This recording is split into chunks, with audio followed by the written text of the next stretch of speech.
Follow these steps to remove quick ad on Snapchat. Let's get started. First, launch your Snapchat. Make sure you have already logged into your account. Your camera will open up. Now click on this Add Friends option. You'll be directed to this page. Now scrolling down, you're gonna find this section of quick ad. At the moment, you are unable to remove quick ad on Snapchat. Instead, what you can do is remove the people from the quick ad. You just have to click on the cross icon.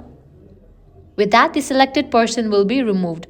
Also, you can provide a reason why you have removed this person from the quick ad. At the moment, this is the only workaround.